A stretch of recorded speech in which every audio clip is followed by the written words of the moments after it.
Ozone is a colorless gas made up of 3 oxygen molecules. In the atmosphere, ozone can be good or bad for health and the environment, depending on where it's found. Ozone in the upper atmosphere, or stratospheric ozone, occurs naturally and forms a protective layer that helps to shield us from the sun's harmful ultraviolet rays. Ozone near ground level, or tropospheric ozone, is a harmful air pollutant, and it is one of the main ingredients in photochemical smog. Let's focus on the stratosphere first.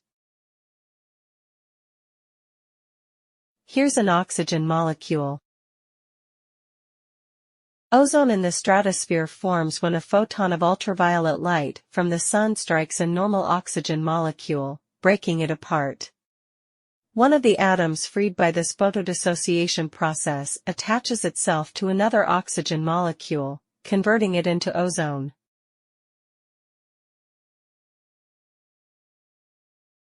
The ozone layer absorbs most of the incoming UV light before it reaches the ground, being the sunscreen for planet Earth.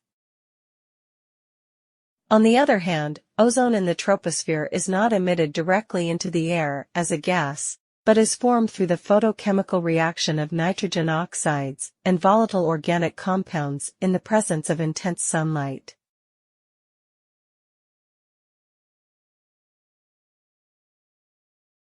As additional explain, nitrogen oxides and volatile organic compounds are emitted by cars and trucks, industrial facilities, refineries, power plants, household products and cleaning supplies, and paints and solvents.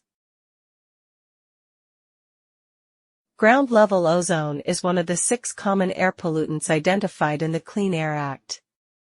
EPA calls these criteria air pollutants because their levels in outdoor air need to be limited based on health criteria. The primary national ambient air quality standard for ozone is 70 parts per billion averaged over 8 hours.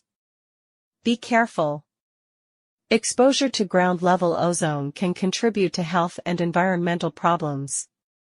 Tropospheric ozone is known to have negative impacts on crop production, forest growth, and human health. Ozone can trigger a variety of health problems, including irritating the eyes, nose, and throat, and aggravating asthma and other lung diseases. Those most susceptible to ozone include children, the elderly, and individuals with pre-existing respiratory problems. However, the good news is there's a lot you can do to protect yourself and your family from the health effects caused by ground-level ozone. For example, when ground-level ozone levels are high, you can spend more time indoors where ozone levels are usually lower, or choose easier outdoor activities like walking instead of running so you don't breathe as hard. Thank you for watching.